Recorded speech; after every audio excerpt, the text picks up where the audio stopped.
Good sound now. Woo! Welcome to the next part of the Curse of Mantras of me, your host, VGLP33, coming at you like we're about to draw. Previous. Let's do some visual novels, shall we? Ice Place. We're back to Azaria. I go to visit Azaria again. After the last memory's revelation, she looked distressed. I hope enough time has passed for her to come to terms with the last event. You're here, good. Yeah, if you need to talk about what happened last time.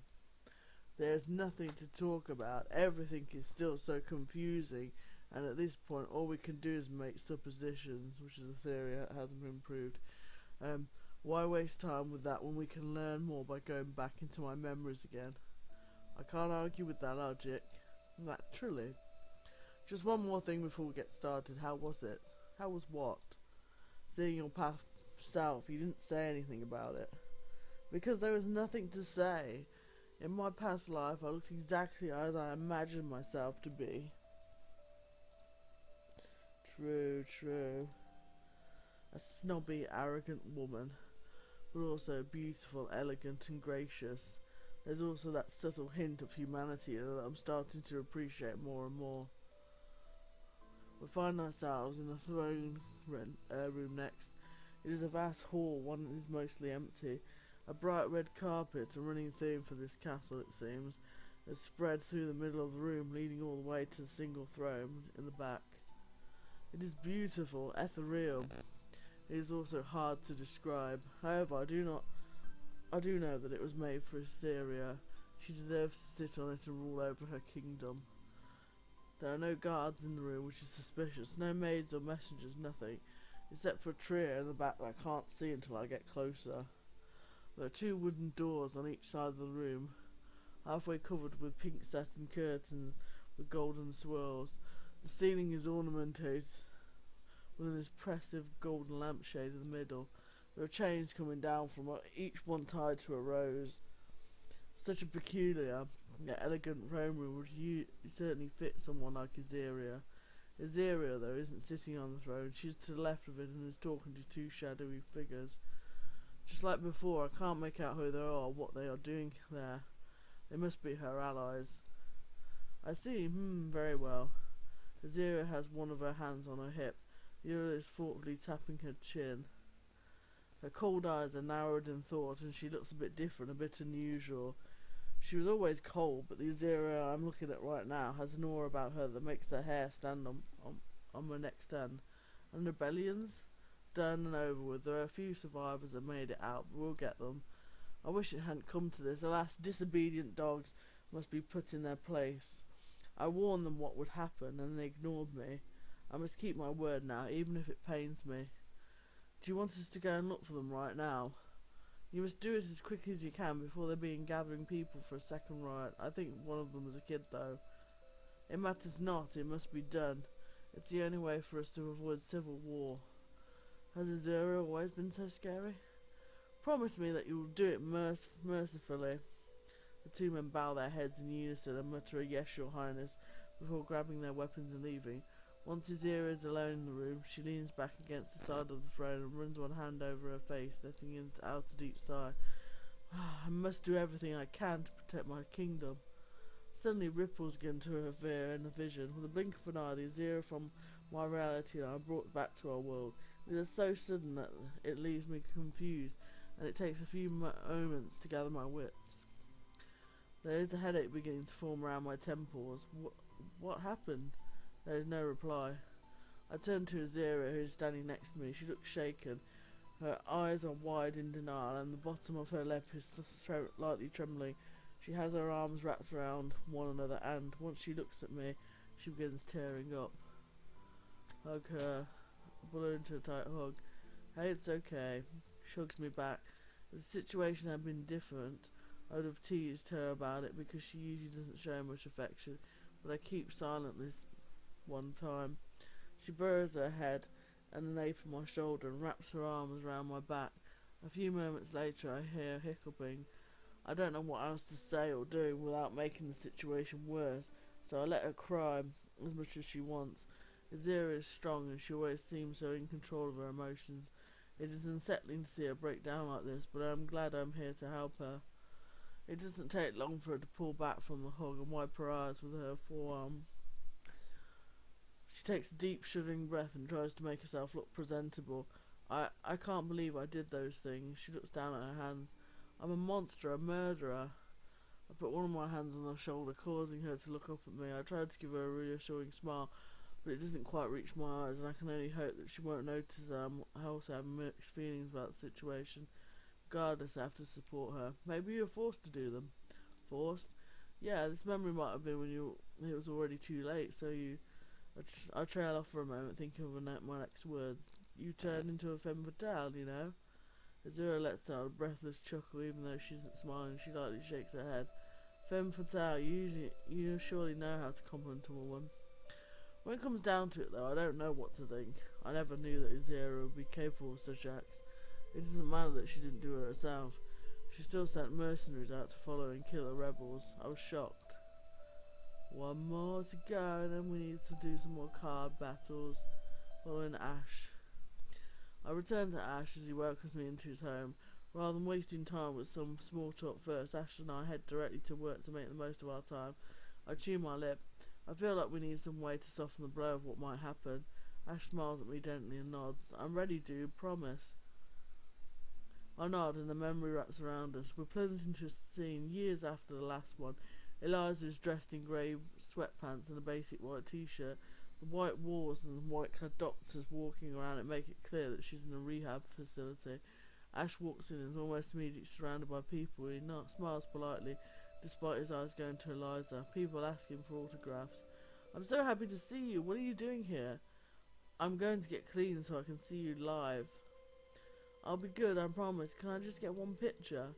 The voices pile up until they're just noise. Ash laughs and assures them that he'll make time for them as soon as he's done with his personal business. Eliza rolls her eyes and leaves to the outdoor corridor. Ash finally disentangles himself from his adoring crowd without signing an autograph or making any specific promise. He follows Eliza and requests privacy and anonymity, which the doctors guarantee. Ash ties his hair up and joins Eliza in a swing set. Rather than go all out, she just rocks back and forth on her feet. Her hands wrap around the chain. There you are. Hi, Ash. What are you doing here? I went home and someone told me you'd left. Eliza nods and smiles softly at Ash. Her face seems clearer, and despite looking tired, she somehow seems happier. You're doing well, touring, the new album selling out, the renewed contracts. I'm proud of you.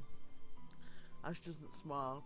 He turns his head to the side and exhales, leaning against the swing set. Eliza, what are you doing here? Eliza comes to a stop and plays with her hands on her lap. She finally looks up and meets Ash's eyes. I want to get clean to regain control again. I miss it. And it's hard, but it's worth it. Silence stretches between them for a moment, then Eliza sighs heavily. You should come too. Being here is so nice. I feel free. But I still have the guidance and support I need. It's worth it, Ash. We can live our best life. Ash smiles sadly and takes her hand, kissing her knuckles softly. I love to be part of your support. Ash, don't hedge with me. I know, I have responsibilities though. I'm mid-tour, we're recording, and I just don't have time. Eliza gently pulls her hand away and gives him a small smile. It's like she sees his lies, his excuses, but she won't poke holes in the argument yet. She stands and kisses Ash's cheek softly. Ash swallows, takes a step back and salutes her. I have to go, but I'll be back. Take care of yourself. Eliza laughs and shakes her head. That's my line. Come and see me again soon, even if you don't stay longer. Ash doesn't hesitate as he walks out. He doesn't look over his shoulder and he doesn't slow down despite his fans eagerly following him in an attempt to get his attention. There's a rush to each step as if he'll never be able to leave if he doesn't get out immediately. When he walks out the front door, the memory fizzles. You look into have a sister like Eliza. Ash nods and scratches the back of his head, almost like he's ashamed. Then as my silence continues, he answers, yeah, she was something alright.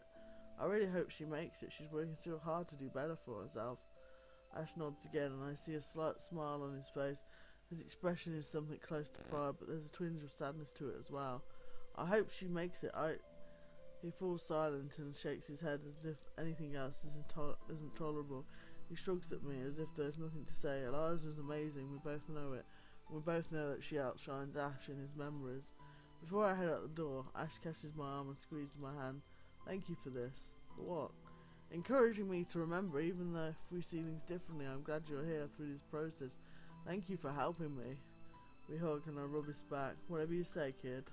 Yeah. Don't get a big head, dude. I know you'll be counting the minutes until we get together again. Don't start your flirting now. As Ash chuckles and holds the door for me and waves as I walk away. It's time for some card games now. Level 9.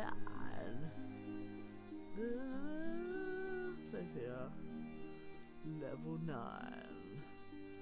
Whose life? Angel. Okay. And then 10. Angel. It's Angel! Oh my god, I can have 30 cards now. So, live. Where are we? Death round. Right, I need a toilet break, so hang on a second. See you in a minute. Okay, I'm back now. So, I need life cards. Life cards. Life cards.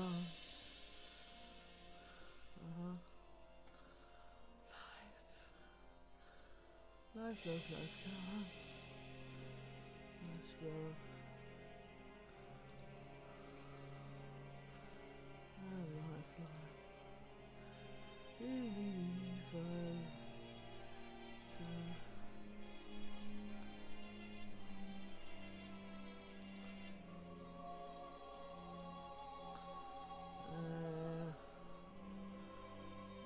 Life. Life creature.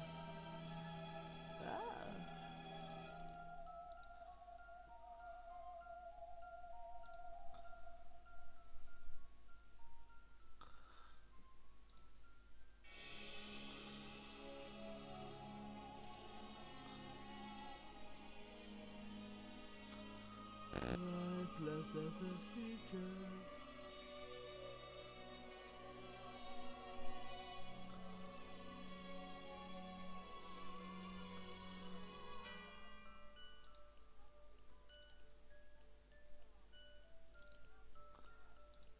Lord. Life creature. Life creature. Pegasus, life creature, oh my lord.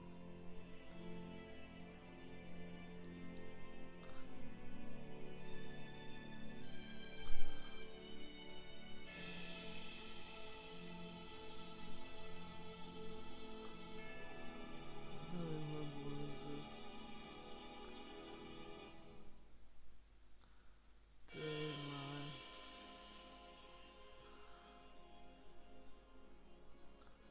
Life creature. F1M. Life creature. What trolls, haven't I?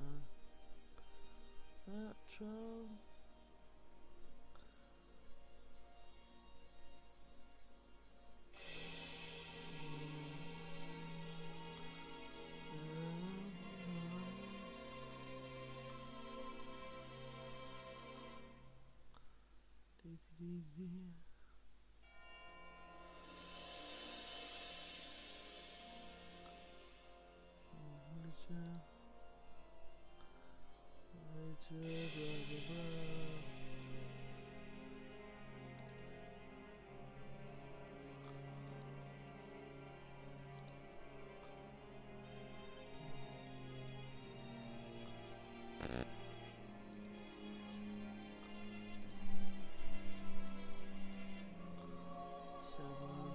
All life creatures.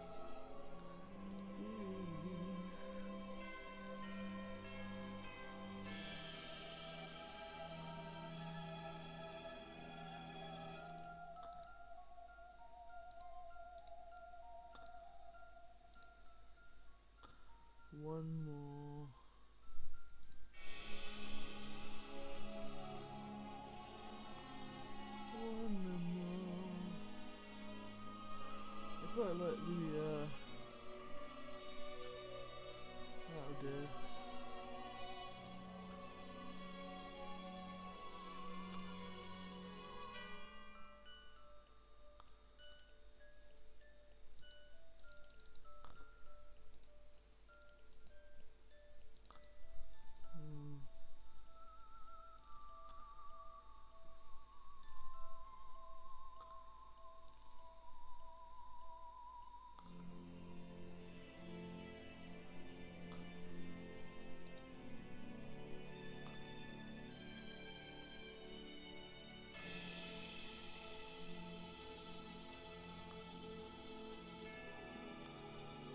Again.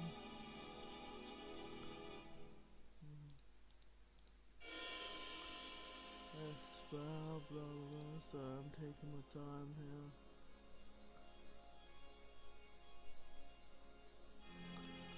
Ah.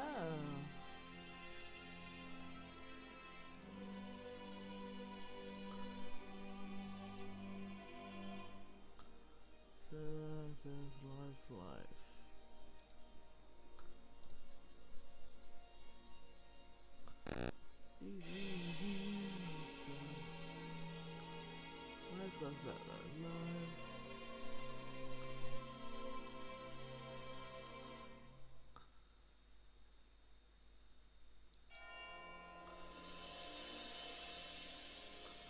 Okay, let's do this. Yeah, I've wandered through enough for more Alan Pinnish. Prepare to face my death horde. Right. Whatever. Whatever, Lily. Whatever.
I was doing so crap at that. Oh, what a crap deck. Who is that? Is there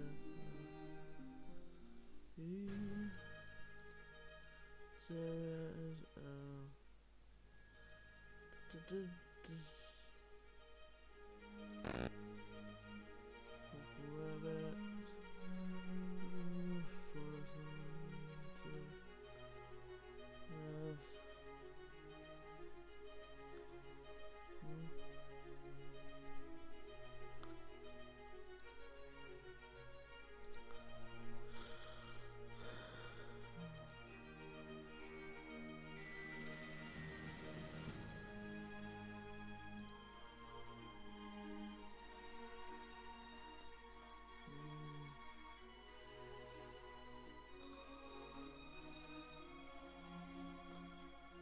rabbit.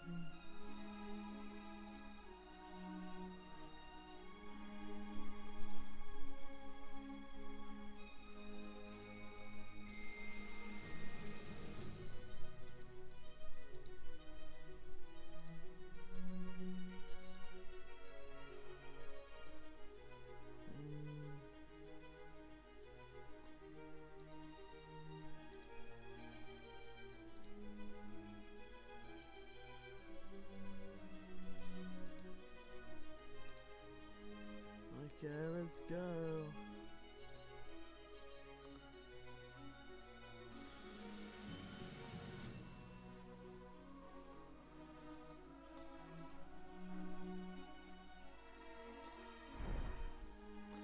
I believe AM4 is the most powerful combination, but don't take my word for it, see it for yourself.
I don't remember having that in my bloody...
try a different one. Water, fire is ash, I think.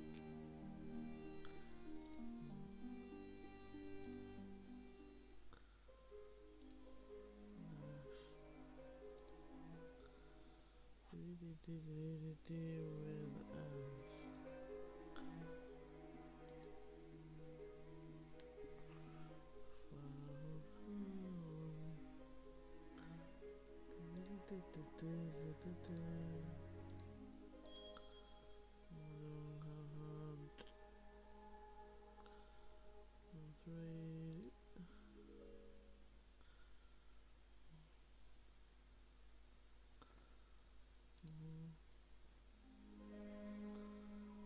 Fire creation, fire.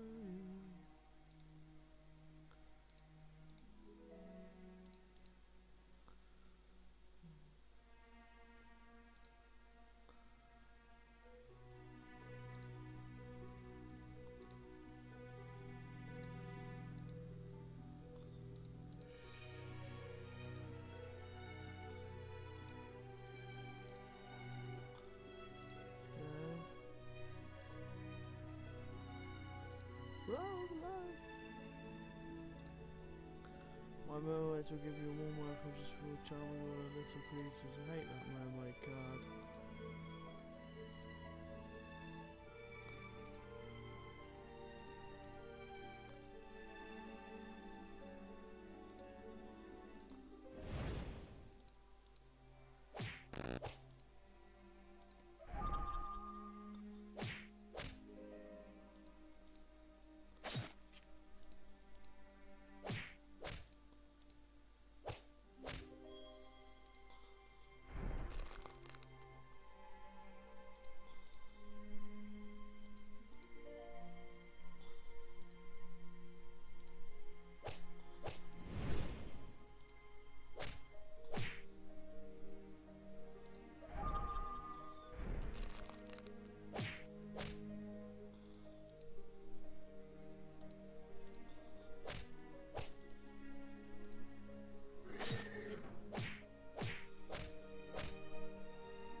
I hate that mermaid card. That's what I needed.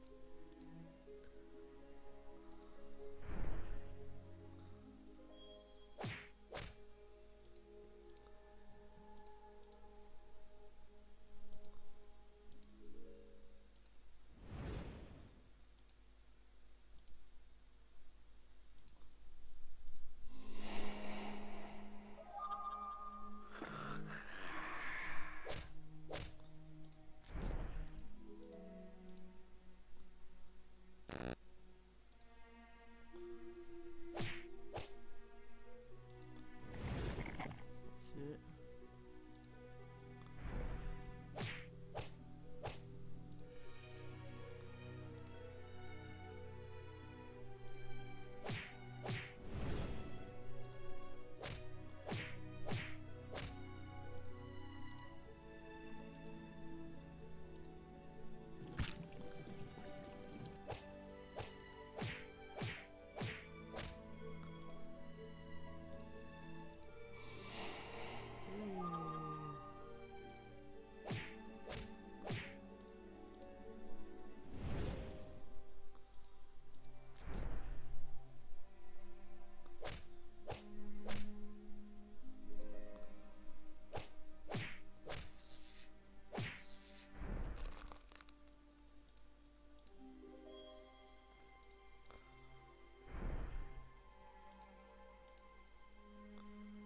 And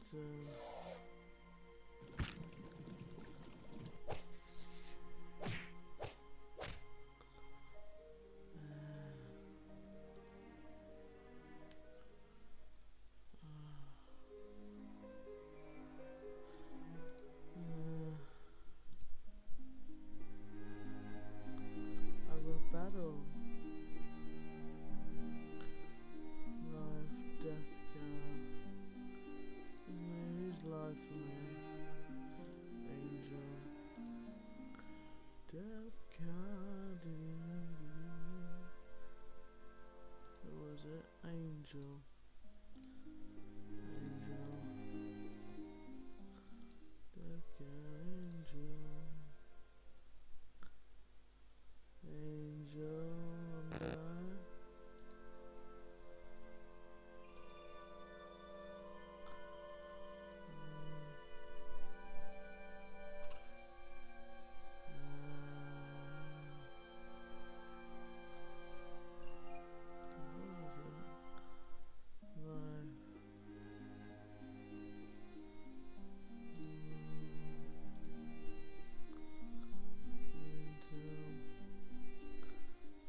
Death cards.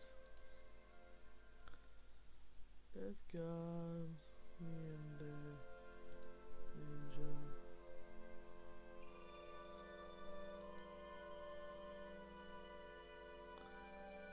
Death cards. 1, 2.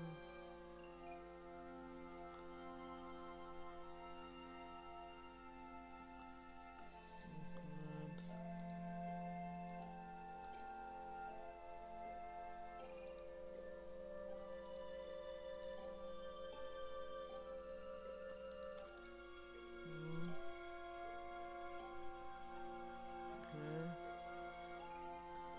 What am I looking for? Is my